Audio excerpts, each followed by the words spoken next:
Good evening, Karen. Hello, ma'am. How are you? Feeling better, ma'am. I'm glad to hear it.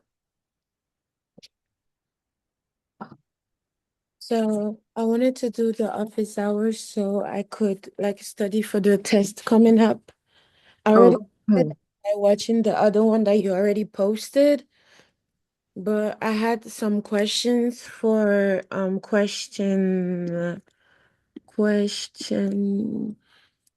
question 5 to work me through exactly like the right steps to do.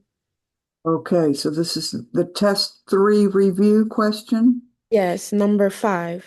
All right, I'm going to bring that up. I've got it ready to look at.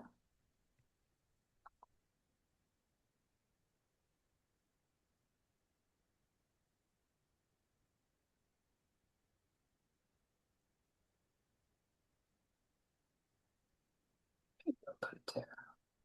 Hey, Boo. Hello, Professor Good. Okay, so problem number five is about a partition. And the first thing that I give is just the definition of a partition, right? Mm-hmm. So that should look familiar. Would you like to go through the definition of a partition just so that we can understand what it's saying? It's saying that the collection of a subsets of A is a partition of A if each A is non-empty or A1 AI and intersects AJ equals empty sets whenever I and J are not the same. And then after we have to do the union of all the values we get. And do you see the typo in the Mm, definition? There's a little typo because I'll show it to you.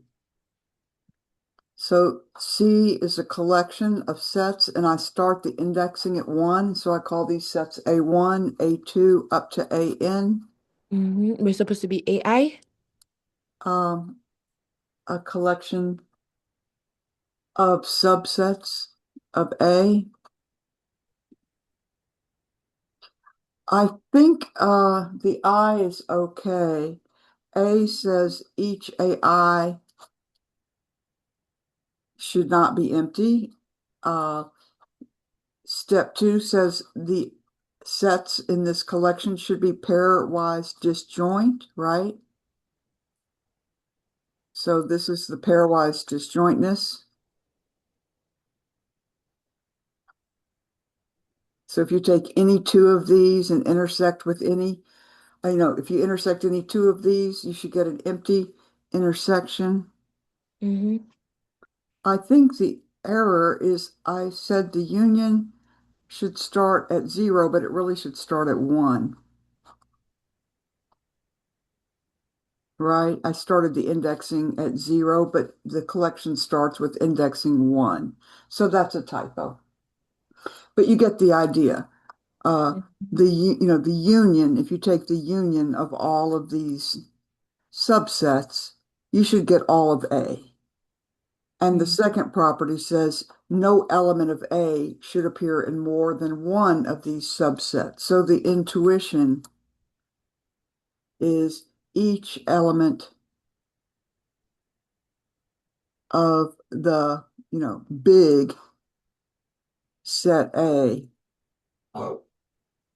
should appear exactly once in exactly one of the partitioning subsets.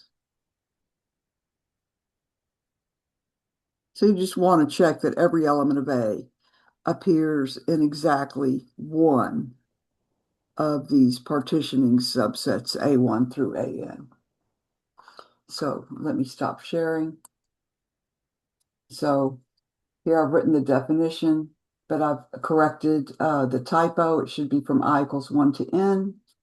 And I've put the note that property 2 is that these sets in this collection should not share any elements, and the union of all of these sets in this collection should give us all of the set A back. In other words, each element of the big set A should appear exactly once in exactly one of the partitioning subsets. Does that make sense? Mm-hmm. So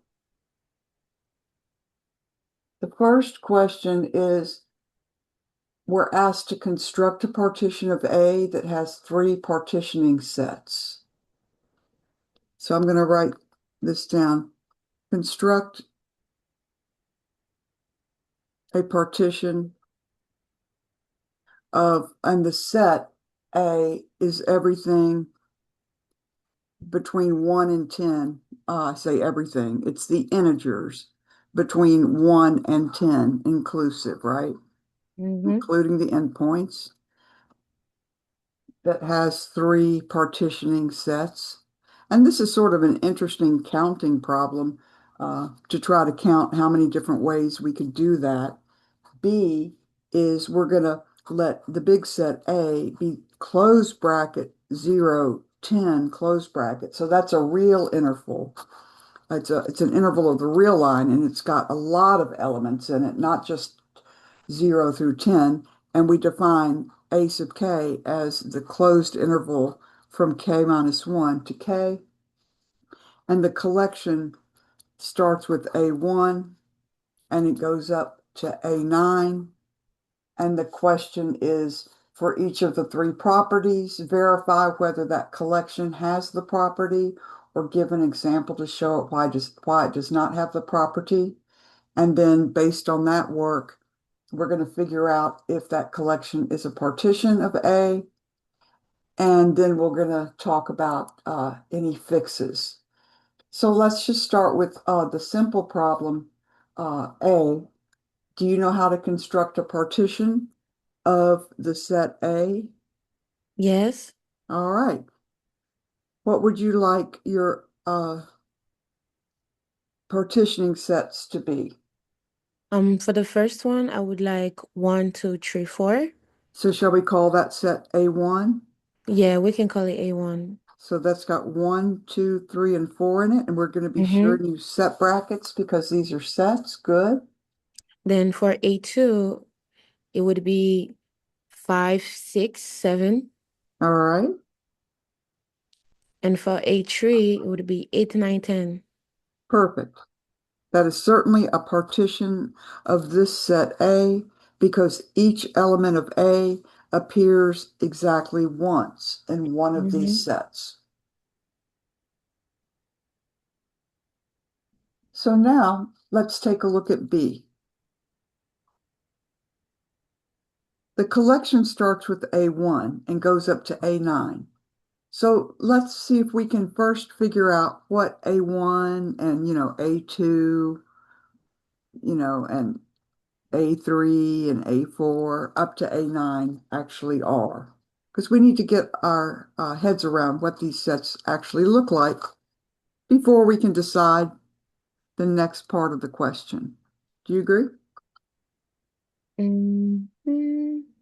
So A sub k is defined as square bracket k minus 1, comma, k square bracket. So this is a real interval of the real line.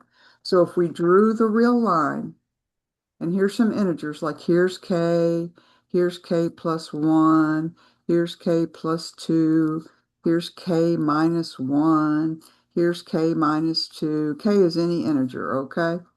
Mm. Then A sub k represents all the real numbers starting and including k minus 1. So we'll put a square bracket at k minus 1 all the way up to k. So it includes the endpoints because of the square brackets, but it also includes an infinite number of elements in between those 2 integers. Do you agree that there are an infinite number of real numbers in that interval? Mm-hmm. It's not just the integers. This is real continuous intervals. There are an infinite number of real numbers in this interval, and it includes the endpoints. All right, so can you see the green and the red okay? Yeah. All right, so let's go ahead and find A1. What does A1 look like using the definition? A1 would look like 1 minus 1, 1. And what is that really? It What is, is it is 0, 1. yep. Oh, okay. You see it. What's A2? A2 will be 2 minus 2 minus 1. 2. So it would be 1, 2. Correct. Get the drift? Yeah. And so the last one is A9. So let's go ahead and write A9. And I think we get the drift. Mm.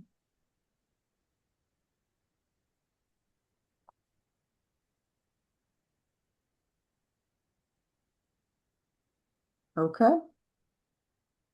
Mm. So these are our sets. A1, A2, up to A9.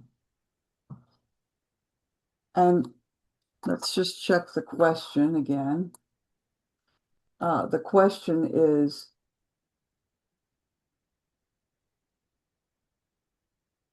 for each of the three properties of a partition, either verify that C has the property or give an example to show why it does not. Okay? So this is 5B, part 1. And this is where our A sub k is k minus 1 to k. And the collection starts at A1 and then goes up to A9. And the big set A is 0, 10 inclusive, right? So for each But hold on, they want 3 partitions? of each of the three properties of a partition. The partition has three properties. We started with that. We'll look at them in a minute. Of a partition, decide partition, either verify that this collection, curly C, of these sets has the property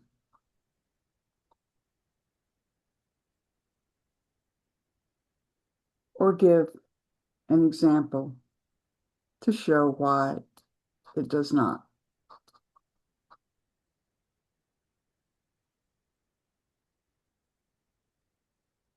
Okay, so here, let me fold the paper.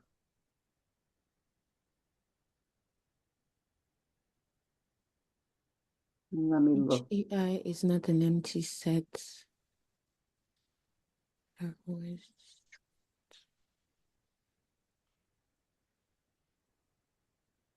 So our set A Mm. is this set.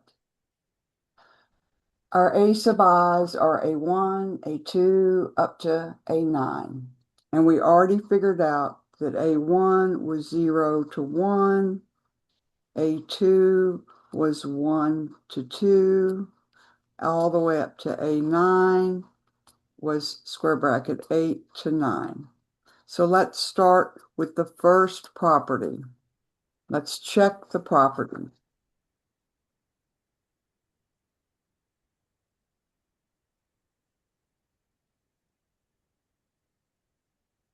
For Either this collection that starts with A1 and goes up to A9. Okay? Property A. Property A says each of the subsets has to be non-empty. Okay, so let's look at these subsets. Are they each non-empty? Yes. Can you give me a justification? Like, can you tell me something that's in each one of them? For A1, we have 0, 1 in brackets. So that's right. It tells us that there are infinitely many numbers in there. Can you tell me one particular number that's in A1? One particular number would be 1. Yeah, 1 is in A1. What's a number that's in A2? 2 is in 2. Uh-huh, all the And way 9 up is to. in 9. So notice, A sub k is not empty because k is an element of A sub k. For k equals 1, 2, dot, dot, dot, up to 9. So they're each non-empty. Or we could have said k minus 1 is in A sub k. Do you agree? Mm-hmm. Or we could have said the average of k minus 1 plus k over 2, which would be the number in the middle, is in there. But it's fine to take an endpoint because both endpoints are in there. Great. So do you agree that we have satisfied property 1, that each of these It's not an empty is set. not empty? Good. Now let's look at part B. Part B says if you take any two of them and intersect them, that intersection must be empty. Is that true for this collection? No, because the number before the 9 is always the number before it, the set before it. That's right. So for example, if we look at A1 intersect A2, right? Here's A1, here's A2, they're consecutive, right? What is the number they share? What's their intersection? Where do they intersect? In the 1, 1. Yeah, they both have the 1. And the set that contains 1 is not the empty set. So these sets are not pairwise disjoint. Do you agree? Mm. Because they share endpoints with the consecutive set. Now let's look at property C. The union from I equals 1 to 9 of the, oh, let me call it K, because I labeled them with K. So the union from K equals 1 to 9 of these A sub Ks, well, that's 0, 1, union 1, 2, union, keep on going. What's the last one? I can't see the where you're writing. Okay, The last one would be 8, 9. 8, 9. When we union all these intervals up, what set do we get?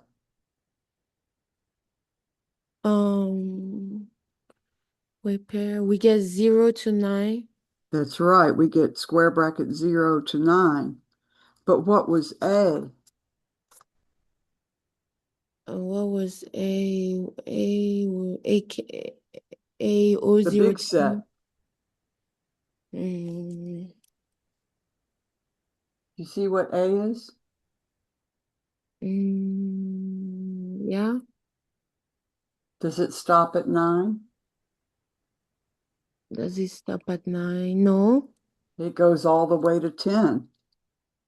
This is not equal to A because all the numbers Oh. that are a little bigger than 9 but less than or equal to 10, they're all missing.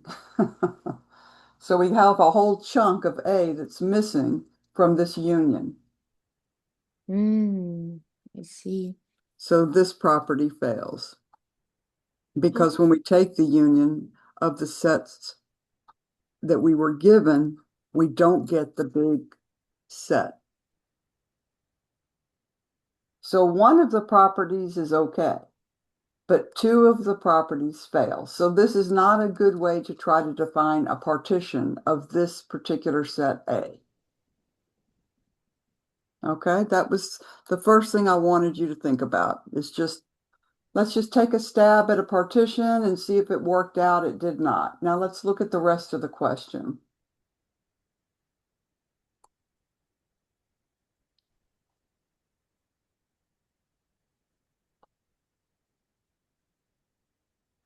So we just worked part one of B, right? This is problem 5, part B, Roman numeral lowercase 1.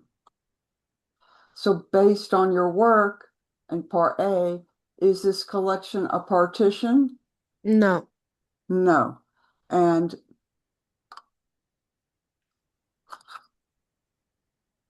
I think so.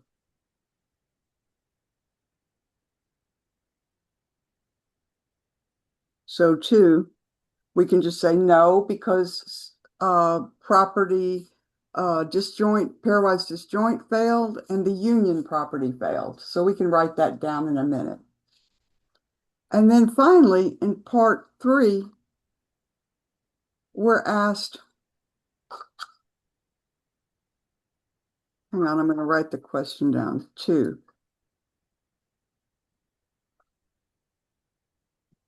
I just want to make the notes look better. 2, based on your work. I should have said in part 1, not part A. I've got a few typos in this, don't I? I think I need to go correct those. Based on your work in part 1, is the collection a partition of A equals 0, 10? And you can answer that. So now for part 3, we're asked, what if the collection was starting at A1, A2, and then goes all the way up to A10? Will that fix all the problems we had before?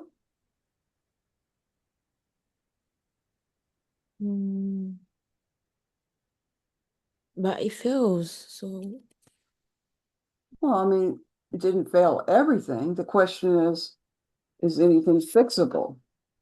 anything fixable? Maybe Well, we let's could look add at new what failed. numbers.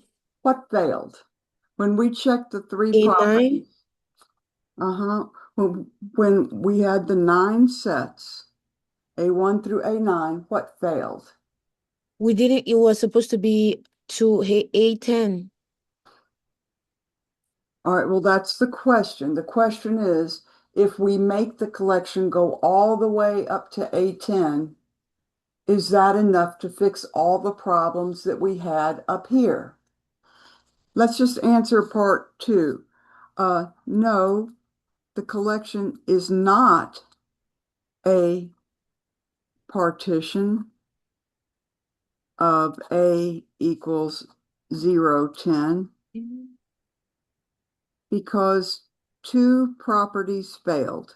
Do you remember which 2 properties failed?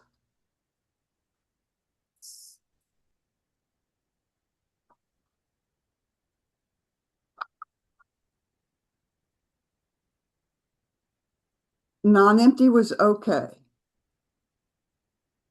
Pairwise disjoint was not okay.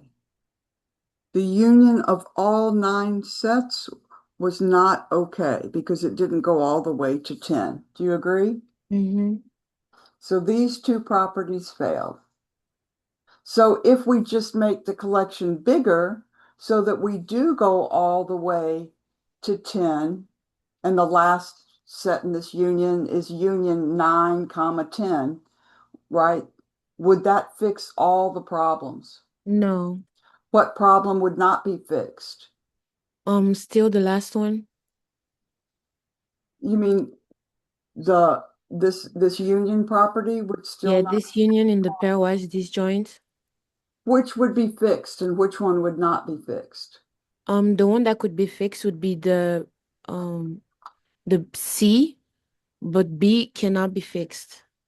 Correct. So no, this would fix property C because the union from K equal 1 to 10 of the A sub K would equal 0, 10, and that would equal A. But the pairwise disjointness still would fail.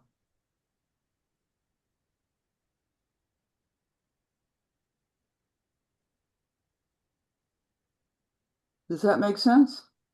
So I'm just trying to get you to think about partitions and what makes them work and what can make them not work out to, where they're not partitions, and, can we fix it certain ways, or do certain things maybe fix part of the problem but not the whole problem? I'm just trying to get you to think about partitions. Mm-hmm. Okay. Abu, do you have a question? It's your turn. Yes, thank you for asking. Yeah, if you don't mind, can we look at problem 7, please? From website? No, this same test 3 review. Oh, sure. Question 7. It's I forgot I had that many problems on the test 3 review. oh yeah, Problem 17? no, it's 7, just 7. Oh, 7. Yes, ma'am. I was like, I had 17 problems, really?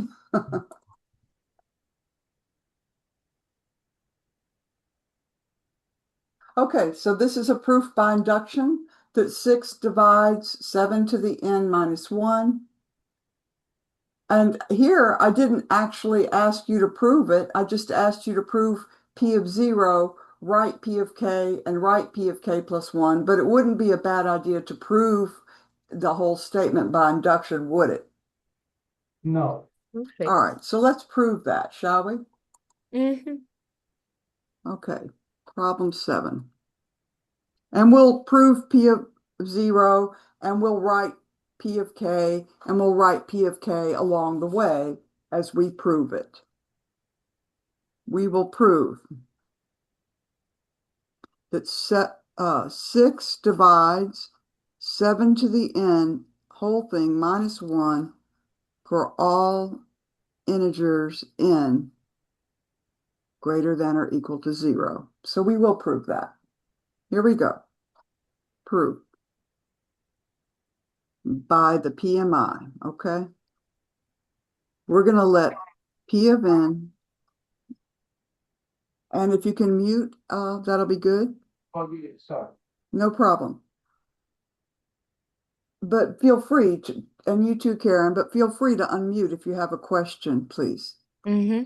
But if you can mute while you don't have a question, that'll be great. Let P of n be the statement 6 divides 7 to the n minus 1. Okay? Now, our basis. We always start our basis by telling the reader what n naught is, right? So you tell me what n naught is. Where are we going to start? 0, 0. That's right. So let n naught equal 0.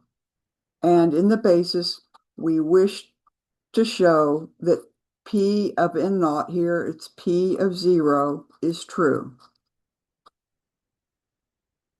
Now, it's more helpful to write this statement about divides as an equation.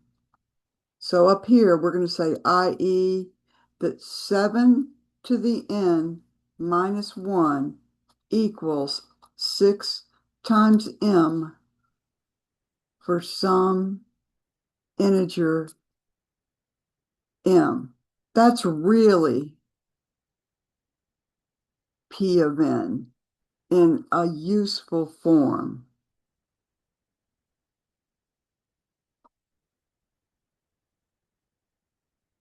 Because we know that the useful form of a statement is when that statement becomes equations and inequalities that we can manipulate. So let's take a little closer look at what our wish really is. We wish to show, and let's look at the useful form of P of 0. So here, instead of an n, we'll put a 0. That 7 raised to the 0 minus 1 is equal to 6 times m for some integer m. And if you're not comfortable using m in your wish, you can use a different letter because we already used m here, but it doesn't really matter too much because it's in our wish. But this tells us, this is our wish. I'll put my dreamy little wish cloud around it. We wish to show this equation holds with this extra information that m is an integer. So here we go. Having it in this form helps us know what we really want to look at. See, if we just read 6 divides 7 to the n minus 1, we might think we need to be looking at 6. But when we rewrite the statement as an equation, we realize, oh, what we really need to look at is the expression 7 to the n minus 1, here it's 7 to the 0 minus 1, and show that it has a 6 as a factor. And that's the big deal. I mean, it's a big deal to write it in a way that you understand what you need to look at next. So let's look at 7 to the 0 minus 1. Well, what is 7 to the 0, Abu? What? Good. So we're looking at 1 minus 1. What is 1 minus 1? Because we have this minus 1 here. 0. Right. And now we're trying to show that this 0, which is 7 to the 0 minus 1, is equal to 6 times an integer. So we want to make it look like 6 times an integer. What integer is going to work here? 0. Yeah. So it's equal to 6 times 0, and we can just simply say, this 0, I'll do it in red, this particular 0 is an integer. So P of 0 is true. So this is quite different than the proofs by induction where we were proving formulas that had a left-hand side and a right-hand side. Now we do have an equation, 7 to the n minus 1, that is the left-hand side, and we are turning it into the right-hand side. Okay. But it doesn't feel quite the same, if you know what I mean. Now we're ready to start our inductive step. What is the first sentence of our inductive step, Abu? Do you know? Assume P of K. Yeah, we want to talk about K. Let K be an integer. Just tell your reader it's an integer and tell the reader where it starts. What should K be greater than or equal to? 0. Yeah, because that was our n naught, 0. You always put n naught here.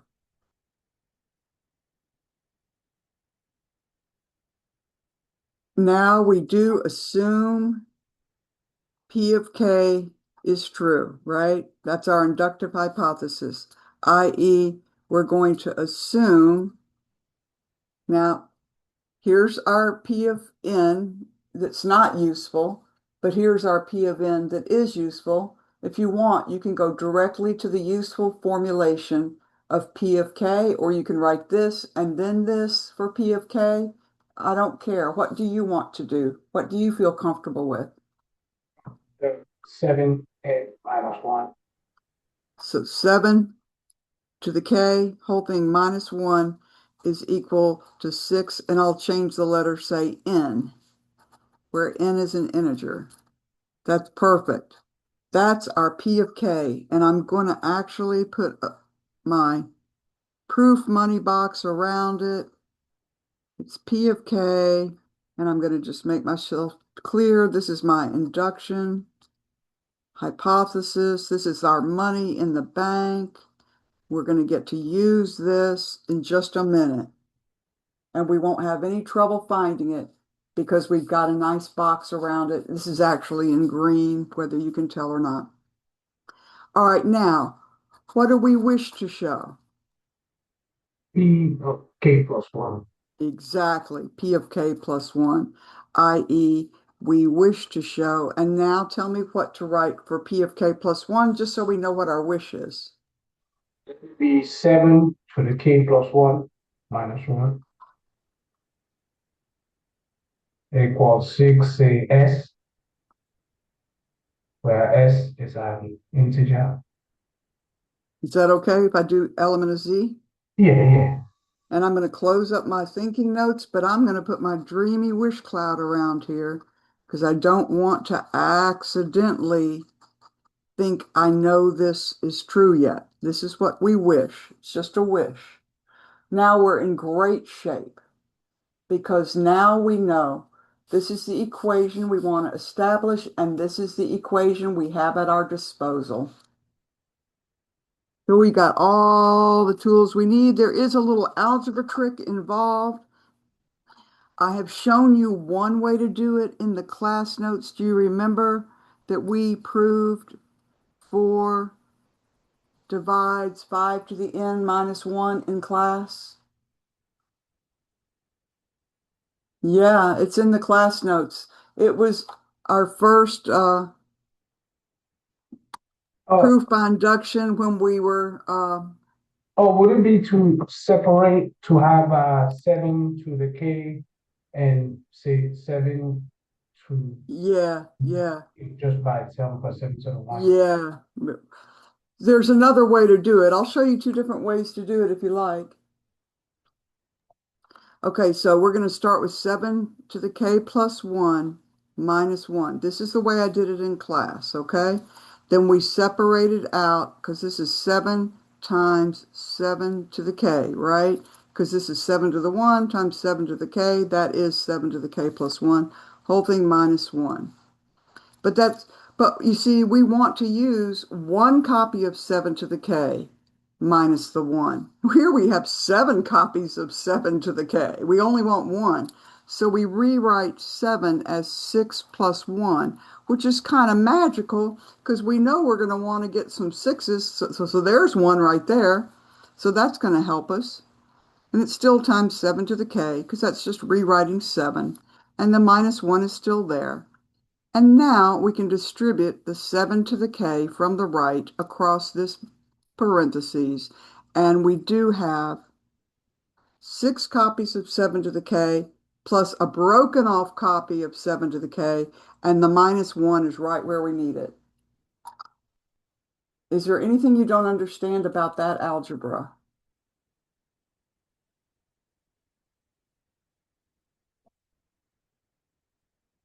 Don't, No, looks good to me. Okay, like I said, I'm going to show you another way to work this in a minute. So now we know that this, and I'm going to put a green box around it to suggest, oh, proof money, we know something about 7 to the k minus 1. By our assumption, we know it is equal to 6 times n, where n is an integer, right? And now we make that substitution, and this is exactly where we say, by the induction hypothesis, or you can just say by induction if you don't want to write by the induction hypothesis, or you could write by the inductive hypothesis. My point is this. We're going to substitute in 6n for 7 to the k minus 1. So here we have 6 times 7 to the k plus, and now I'll use square brackets just to indicate we're using our money here, 6n. where n is in z. And now, what was our goal? Look at keep your goal in front of you, because this is what we got to keep our eye on. This is our prize. What are we trying to get 7 to the k plus 1 minus 1 to look like? 6s. And what do we have to do now to get 6 times an integer s? If you can factor out the 6,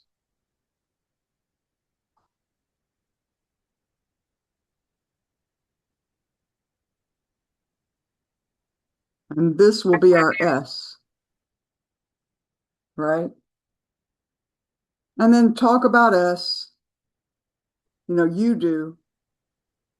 Talk about s and invoke the PMI. Okay, do I need to do that for you? Don't forget, it's important, but we've got many examples where we talk about why something is an integer. And yeah, we've got many examples where we say by the PMI, blah, blah, blah. Now let me show you another way to solve it.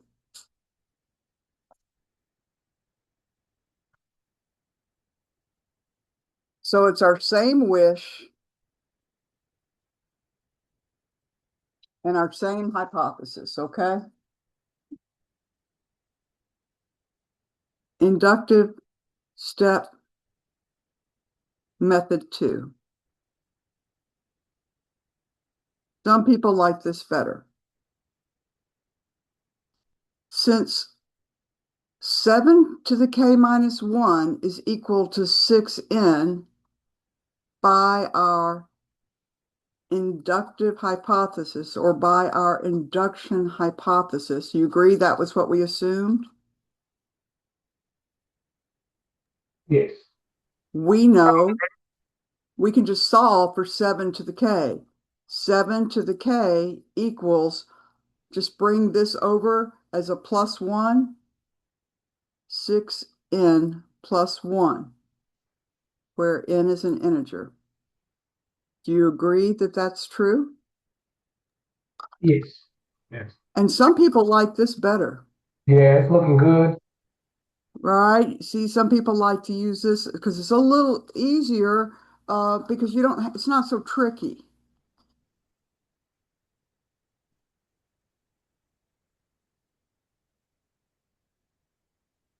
So now, 7, observe, we're going to go to our 7 to the k plus 1 minus 1. Do you see it? 7 to the k plus 1, whole thing minus 1. You do still have to realize 7 to the k plus 1 is 7 times 7 to the k, right? You still have to be able to do this. But now we can just make a direct substitution in for 7 to the k.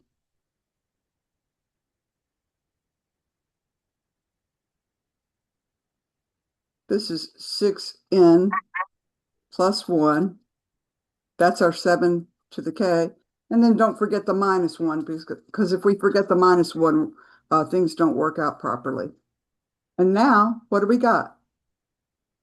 6 times 7 times n plus 7, right? 6 times, or you can say 7 times 6n, but I'm putting the 6 out front. But do you understand that 7 times 6 is 6 times 7?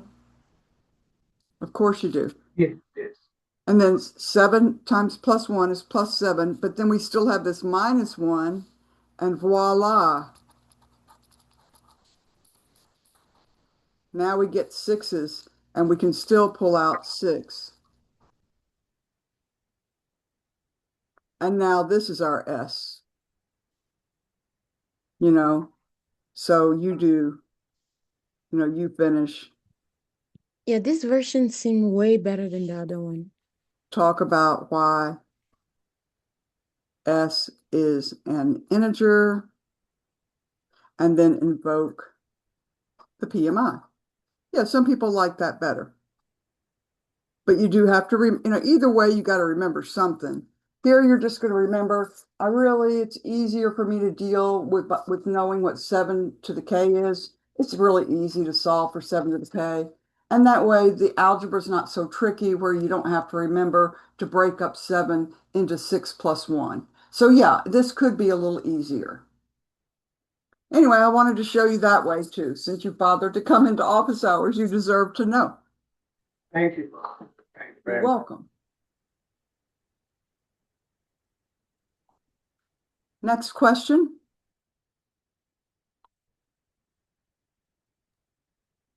Well, I guess it's your go, Karen. If it's up to me, I would like to go with actually the first one, The first problem on the just to test one refresh, review. I'm going to take a look at it because because the 9 and 10 we did it for last lab. Apart from this one is set equality, so maybe we can do the set equality. I'm sorry. Did you want something from test 3 review? Did you want to guess these formulas? We can quickly guess these formulas. Yeah. And then you want, we'll have another office hour tomorrow night, okay? Okay, okay. So do you want to do one now or do you want to do set equality? You can choose, ma'am. Let's do this one because I want to give people one more day to try to finish that set equality because we did one half in class and the other direction was a do later that I gave you in class. Mm-hmm. All right. And we already actually did talk about, if you saw the pop-up office hour that I gave Friday, anyway, Mm-hmm. that Zoom is up and I did another set Yes, proof. that one. Okay. Anyway, so we're supposed to do a bunch of stuff. This is problem number 1. The first sequence, we're told it starts at A1. A1 is 1 cubed plus 2 times 1. The next term is 2 cubed plus 2 times 2. The next term is 3 cubed plus 2 times 3. And the next term is 4 cubed plus 2 times 4, dot, dot, dot. And we're supposed to find the next 3 terms.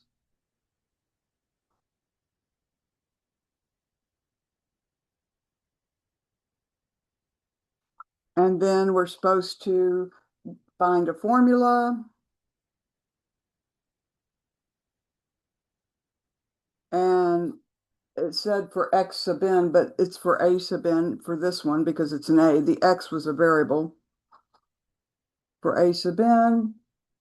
And be sure and give where the indexing begins and see, is it an arithmetic sequence? We can quickly check that by seeing if there's a common difference between consecutive terms, and is it a geometric sequence? We can quickly check that by looking at the quotients or the ratios of consecutive terms, and I'll remind you about that as we do this. All right, so do you see the pattern? Let's just look at the pattern. Let's examine. A1, A2, A3, A4. So I'll put the 1, the 2, the 3, and the 4 in red, okay? So the index is changing, and there should be some kind of corresponding change. Like, this is A2, this is A3, this is A4. We should try to find a corresponding change in the term formulas. Do you see what's going on? Do you see how for A1 it's 1 cubed? We'll look at this in a minute. For A2 it's 2 cubed. Mm-hmm. For A3 it's 3 cubed. For A4 it's 4 cubed. Did you see that much? Yeah, it follows the indexes of the terms. So the indexing number is getting cubed as the first summand of each term. Now these terms are binomial terms. They have 2 parts.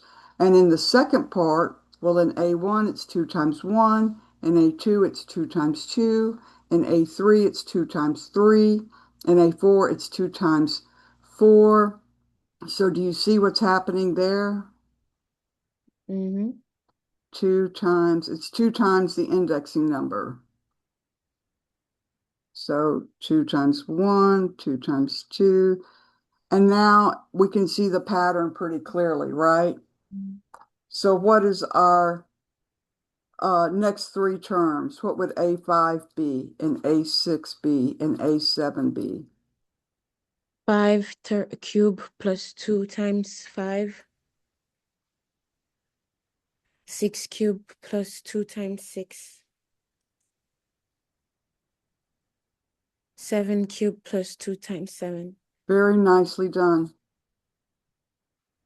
So now we're ready to find the formula for A sub n. What is it? N cube plus 2n. Beautiful. And let's be sure and say where the indexing starts. For n greater Yeah. than or equal to, Oh, yeah. Mm-hmm. where did the n start? It starts at 1. That's perfect. Very nice. Now, the next thing we might ask is it an arithmetic sequence? In other words, are we adding a certain amount to get from term to term? In other words, is there a common difference? And we can quickly check that by just actually calculating what these terms are.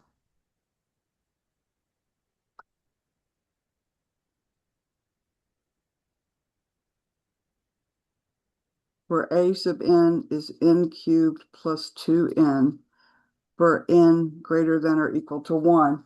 All right, so let's just look at what A1, A2, A3, and A4 are. I don't think we'll have to go any further. So what is 1 cubed plus 2 times 1? 1 plus 2, 3. Good. What's 2 cubed plus 2 times 2?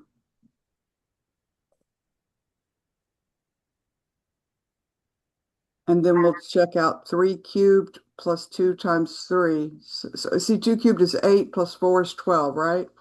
3 cubed is 27 plus 6 is going to be 33. 4 cubed is 64 plus 8 is 72. So, when we're asking, you know, is this arithmetic? Yes. Well, let's remember what we are looking for. What's the defining quality of an arithmetic sequence? It means to get from one term to the next, we have to keep adding the same common difference. Is there a common difference,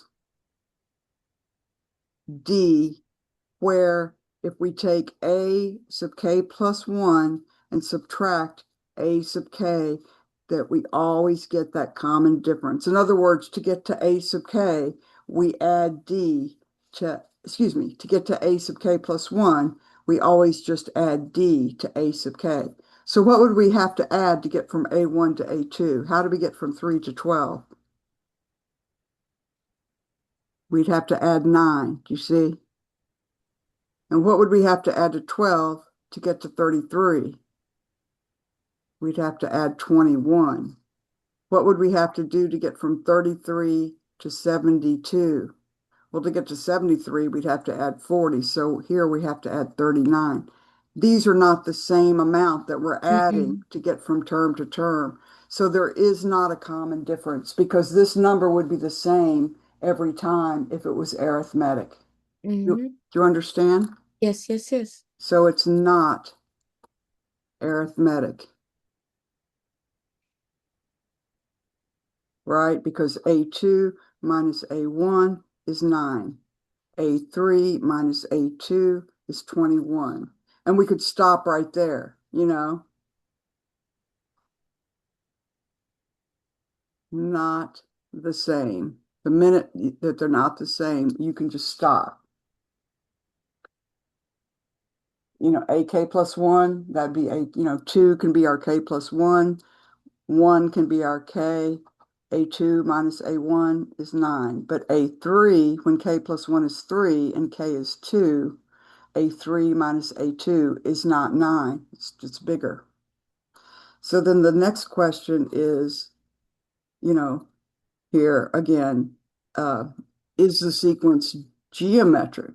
Well, what does that really mean? Let's just take a minute and review.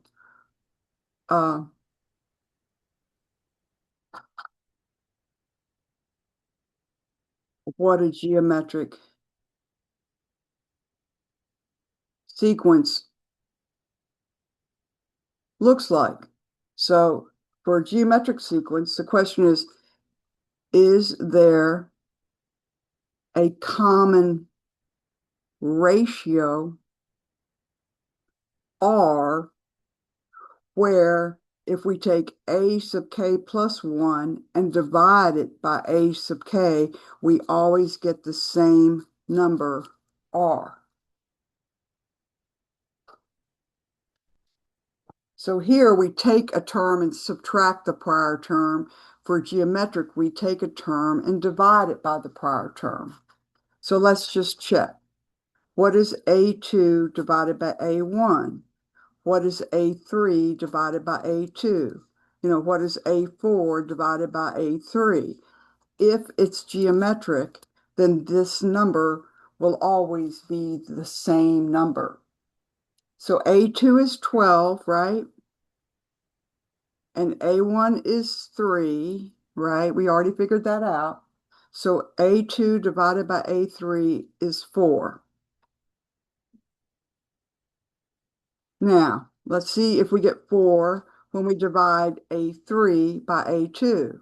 Oh no, A3 is 33, A2 is 12. This is not equal to 4. We can stop here.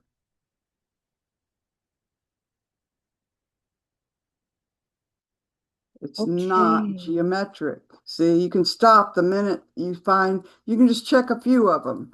Mhm. Sometimes the first two might be okay, but then you check one more and it's not. Okay. It'll go bad pretty quickly. So this particular sequence, which kind of makes sense, it's kind of a weird kind of formula, It's not geometric and it's not arithmetic. It's just a sequence that has a polynomial formula. This is called a polynomial. Okay. And don't worry, I'm not going to ask you to, tell me that, oh, that's a polynomial. That's not the Okay. point here. But Yeah, let's check the next sequence. Uh, do you have it in front of you, or do I need to share screen and grab the next one? I have it. It's B BO equals 81, comma 72, comma 63, comma 54, comma 45. 81, 72. 63, 54, 45. Oh, 63, great. 54. Uh, Yes. And if we recognize that it's geometric or arithmetic from the get-go, then we can remember our general sort of rules for building formulas. What's the next three terms going to be? Let's see, this is B naught, this is B1, this is B2, this is B3, this is B4, right? It started at B0? Great. Mhm. So what is B5 going to be? 54 minus 45. Yeah, uh, what are we minusing by every time? What's happening every time we jump from minus one 9, I term? think. No, no, minus 8. No, no. I think it's minus 9, but a Okay. calculator is our friend here. We're jumping by minus 9. So 50, so subtract 10 and add 1. That's the easy way to do it, right? 45 minus 10 is 35, but then add 1 back and you get 36. That's how I always subtract 9. I subtract 10 because that's easy, and then I add 1 back. So let's subtract 10 from 36 and add 1 back. What do we get? 19. 36. 29, sorry. Yeah, you're okay, okay. And the next one? 20. Oh, I love it.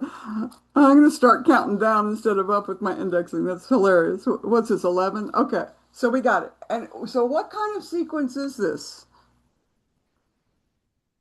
Mm. Yeah, it's arithmetic. It's arithmetic with a Common difference. common difference. And it's okay for the common difference to be negative. See, it's like a trick question. With common difference, D equals -9, right? Because to get to A sub k plus 1, you take A sub k and you subtract 9 from it. Oh, that would be part C. Let's get the general formula. Oh, and I got to use B's. This is B sub k, right? Because I called this with B's. B sub k, B sub k. Okay, general formula. Do you remember how our general formula for arithmetic sequences? Yeah. Okay. Yeah, yeah. What's it going to B be? B sub zero. I'm sorry, B sub n equals A sub B sub zero plus D n. Plus D times N. Yeah, and that's for N greater than or equal to Zero. 0. All right, great. So what was B sub 0? 81.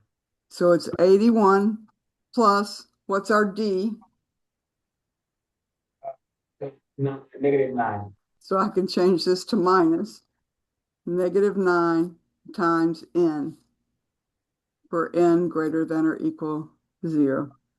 And you can easily check that this is not geometric, right? 72 divided by 81 is not the same thing as 11 divided by 20, because 11 divided by 20 is almost a half, and 72 divided by 81 is closer to 7/8. So this fraction changes. It's not geometric. You can check that. Check, B1 divided by B0, and then check B8 divided by B7. They won't be anywhere close to each other. And if you keep going with this sequence, then the terms start getting negative. You get down to what? 2, and then you get to negative, what, 3, Oh, and then, right? And then whatever, -12. Mm-hmm. So there are sequences that start positive and become negative. There are sequences that start negative and become positive. Mm. I know, isn't that exciting?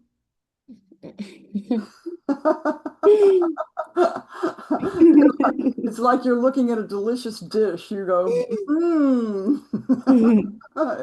It's a delicious math dish. Okay, here, CO is 3, and then the next term is -3/5, and the next term is positive 3 over 25, and the next term is negative 3 over 125, and then it's positive 3 over 625, and then it goes on and on. Now, you know what I'm going to do? Because I'm tired, Mm-hmm. I'm going to challenge you to go back to the notes, and this is section 5.1, parts 1 or 2, where we talked about geometric sequences, okay? So see class notes. And I'm telling you, I give you everything that you need to know in class notes. And I'm going to just give you a hint, but you can sure check to see if there's some common difference that you're adding to get from term to term. I think you'll find there is not. But the hint is this will be geometric, and also look at alternating sequences, because this is not just geometric. The signs alternate. So it's both alternating and geometric, and that means the common ratio R will be negative.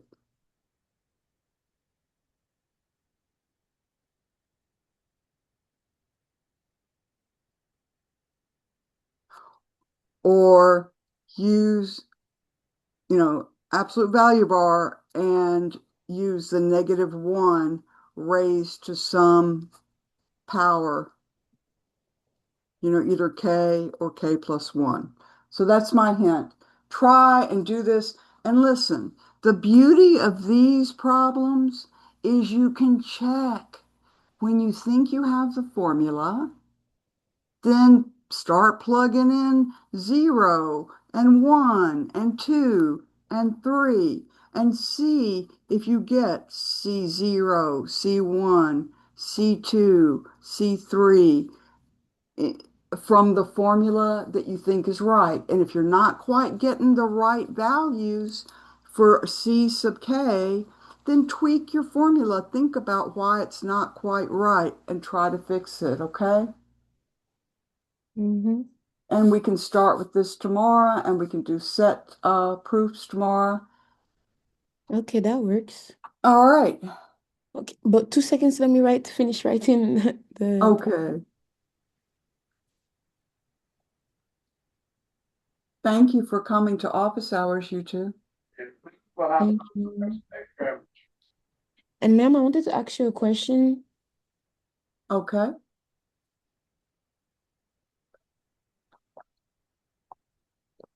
Do you want me to stop recording? Yes, please. Okay.